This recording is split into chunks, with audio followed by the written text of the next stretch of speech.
1. Eike Batista, Brazil. Once worth 30 plus billion by 2012. Now bankrupt, criminal charges. What happened? Brazil's richest man lost it all when his oil company OGX collapsed. He overhyped oil reserves that didn't exist. He was later arrested for corruption and bribery. Imagine having $30 billion, that's billion with a B, and then losing it all. This isn't a movie plot. This is the real story of Eike Batista, once Brazil's richest man and a symbol of the country's booming economy. Back in 2012, Batista was living the dream. He had a fleet of luxury cars, a custom-made speedboat, and even promised to become the world's richest person. His oil company, OGX, was the crown jewel of his empire, and investors couldn't throw money at him fast enough. But here's where things get interesting, and by interesting, I mean catastrophic. Batista had been making massive promises about oil reserves that, well, didn't exactly exist. It's like telling everyone you've got a gold mine in your backyard when all you've got is a sandbox. When the truth came out, his empire crumbled faster than a sandcastle in a hurricane. OGX's shares plummeted, investors fled, and Batista's $30 billion fortune vanished into thin air. But the story doesn't end there. In 2017, police caught up with him. Turns out he wasn't just bad at finding oil, he was also caught up in a massive corruption and bribery scandal. From private jets to prison cells, from billions to bankruptcy. Batista's story is a stark reminder that even the mightiest can fall when their success is built on sand. 2. Elizabeth Holmes USA, once worth $4.5 billion on paper, now serving prison time. What happened? Founder of Theranos, a biotech startup that falsely claimed it could test blood with a single drop. Exposed as a fraud in 2015, Holmes lost her company and fortune. From Stanford dropout to Silicon Valley's golden child, Elizabeth Holmes seemed to have it all. At just 19, she founded Theranos, promising a healthcare revolution that would change blood testing forever. One tiny drop of blood, hundreds of tests. It sounded too good to be true, and it was. By her early 30s, Holmes had become America's youngest self-made female billionaire, worth an estimated $4.5 billion. Investors threw money at her. Media crowned her the next Steve Jobs. She even copied his signature black turtleneck style. But behind the carefully crafted image and compelling storytelling lay a massive fraud. The technology she promised didn't work. The tests were unreliable. Patient lives were put at risk.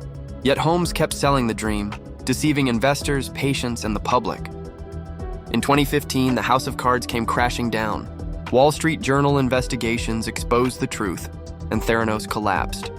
The woman once celebrated on magazine covers found herself facing federal fraud charges. Today, Elizabeth Holmes isn't wearing designer clothes in a Silicon Valley boardroom.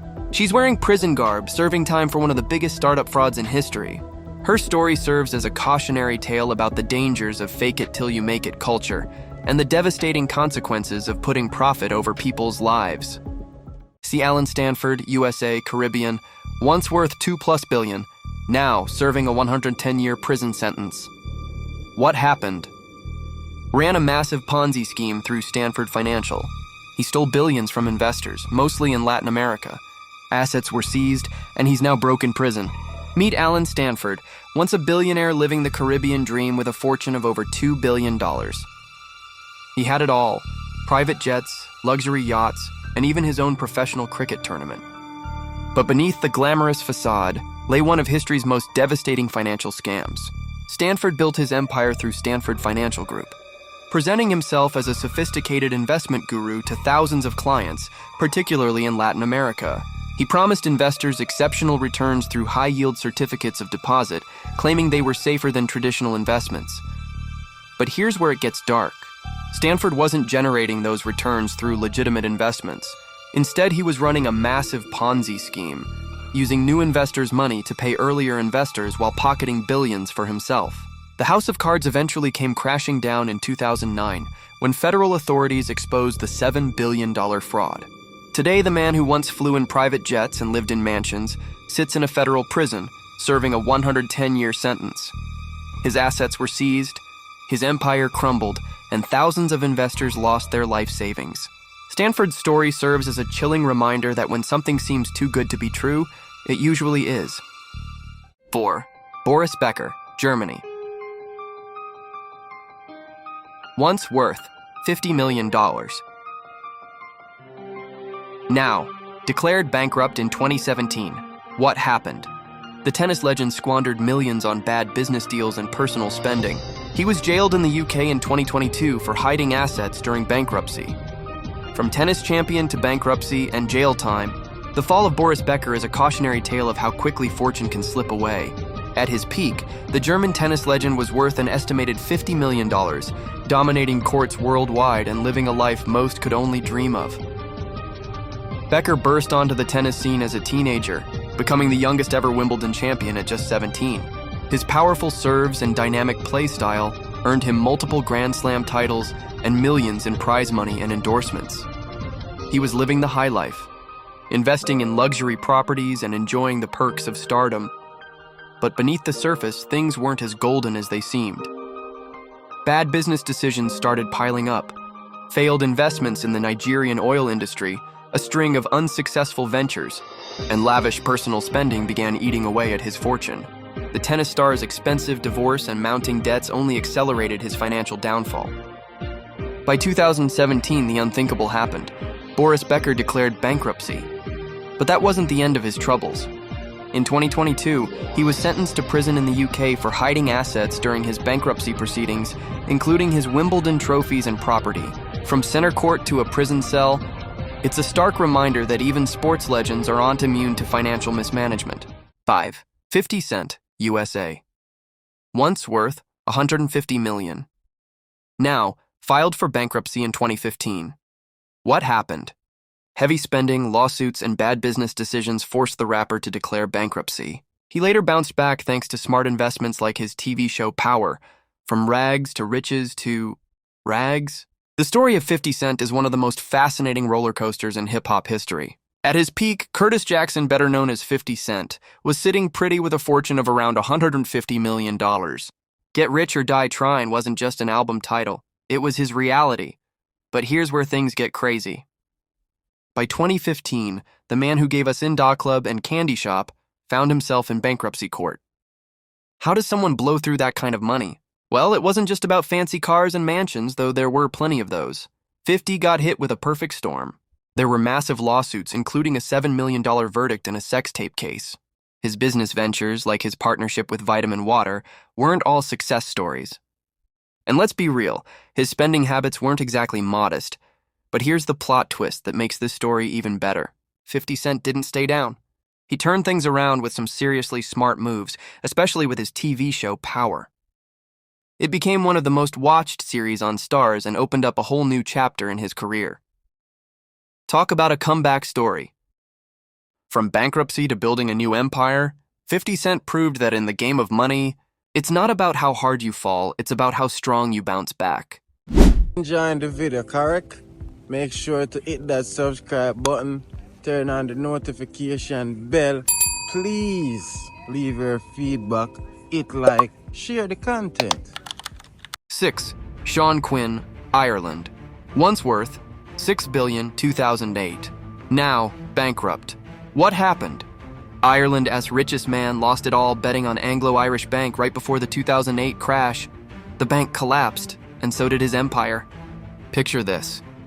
A man standing at the peak of Irish success, Shaun Quinn, once hailed as Ireland's richest person with a staggering fortune of $6 billion. His story isn't just about numbers, it's a cautionary tale of how quickly empire can crumble. Starting from humble beginnings, Quinn built his wealth through smart investments and business acumen. By 2008, he was living the dream that most could only imagine. Private jets, luxury properties, and a reputation as Ireland's golden businessman. But here's where things take a dramatic turn. In what would become one of the most spectacular financial collapses in Irish history, Quinn made a fatal decision. He bet big, and I mean really big, on Anglo-Irish Bank, buying more and more shares through complex financial instruments. What he didn't see coming was the 2008 financial crisis. When it hit hard. Anglo-Irish Bank didn't just stumble, it completely collapsed. Quinn's massive investment evaporated almost overnight. The bank that he believed would multiply his wealth instead became his downfall. From being able to buy practically anything he wanted, Quinn found himself declaring bankruptcy. The man who once employed thousands and was celebrated as a national success story became a cautionary tale of how even the mightiest can fall when they put all their eggs in one basket. It's a stark reminder that in the world of high-stakes finance, today's billions can become tomorrow's bankruptcy. The higher you climb, the harder you can fall. 7. Nicolas Cage USA. Once worth $150 million. Now, owed IRS millions. What happened? Cage spent his fortune on castles, rare cars, dinosaur skulls, and more. IRS hit him with tax bills he couldn't pay. He's acted in dozens of films since to stay afloat. Ever wonder how someone could blow through $150 million? Let me tell you about Nicolas Cage, the Oscar-winning actor who took extravagant spending to a whole new level. At his peak, Cage was one of Hollywood's highest-paid actors, commanding $20 million per film and amassing a fortune worth about $150 million. But here's where things get wild, and I mean really wild. While most celebrities splurge on mansions and fancy cars, Cage took it to the extreme. He bought not one but 2 European castles. Yes, actual castles, and a private island in the Bahamas because why not? But wait, it gets better.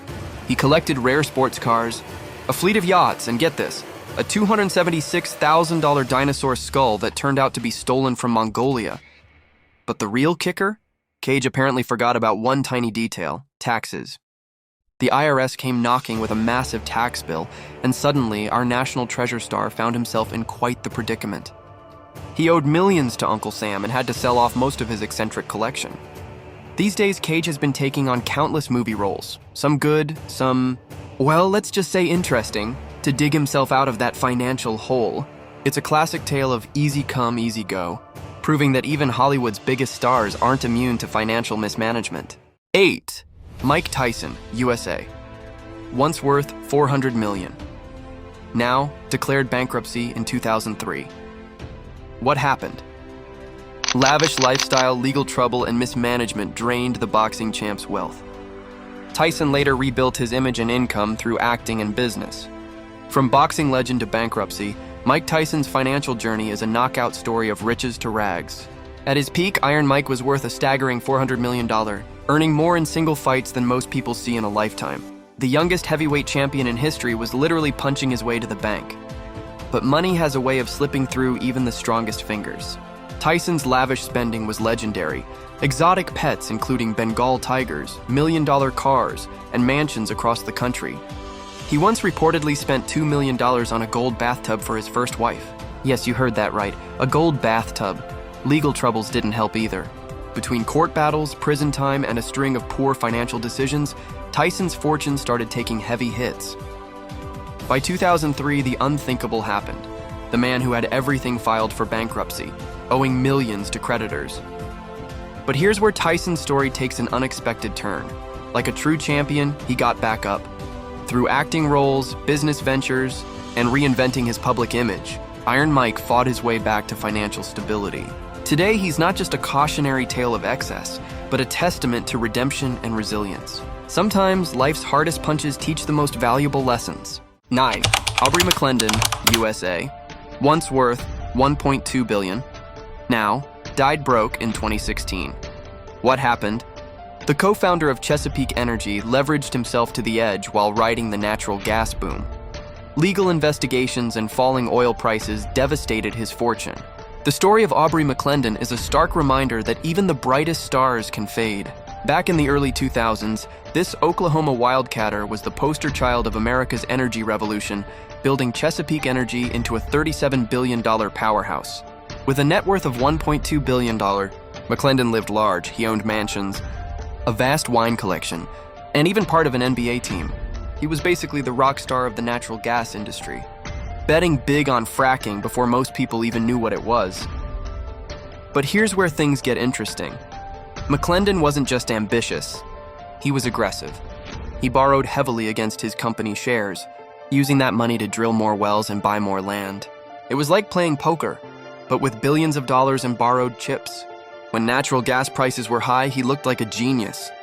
But when prices crashed, his empire started crumbling. The same leverage that made him a billionaire was now dragging him under. By 2016, things had gotten really dark. Federal investigations were closing in, examining his business dealings. And then, in a tragic turn of events, McClendon died in a car crash, just one day after being indicted on conspiracy charges. From billionaire to bankruptcy, McClendon's story is a cautionary tale about the dangers of excessive leverage and the volatile nature of the energy business. Sometimes, the higher you fly, the harder you fall. 10. Picture this. Back in 2002, a 19-year-old garbage collector from the UK named Michael Carroll thought he'd hit the jackpot of a lifetime. And well, he did, 9.7 million to be exact. But what happened next is a wild story of how money doesn't always buy happiness, especially when you're young and have no idea how to handle it. Now imagine being 19 and suddenly having nearly 10 million pounds dropped in your lap. What would you do? Well, Michael decided to do pretty much everything. He quickly earned himself the nickname Lotto Lout in British tabloids, and boy, did he live up to it. This guy wasn't just living the high life, he was setting it on fire. He bought luxury cars, but not just to drive them. He'd crash them in demolition derbies for fun. His parties weren't just parties. They were days-long marathons of excess that would make rock stars blush. Drugs, gambling, what he called good times. The money was flowing like water through his fingers. But here's the thing about money, it's kind of like a sandcastle. If you're not careful about protecting it, it just slips away. And that's exactly what happened. By the time Carroll hit 30, that 9.7 million had completely vanished. Bankruptcy papers replaced his lottery ticket, and just like that, the party was over. Now you might think this is where the story gets sad, but here's the twist. It doesn't. These days, Michael Carroll is back where he started, working in a factory, living a regular working-class life. But here's the kicker. He says he's actually happier now than when he was a millionaire. No paparazzi, no fake friends, no pressure. Just a simple, honest life. His story isn't just about losing millions. It's about finding something more valuable, peace of mind. Sometimes the best things in life aren't about having everything you want, but about wanting what you have. As for Michael, he learned that lesson the hard way. But hey, sometimes those are the lessons that stick with you the longest.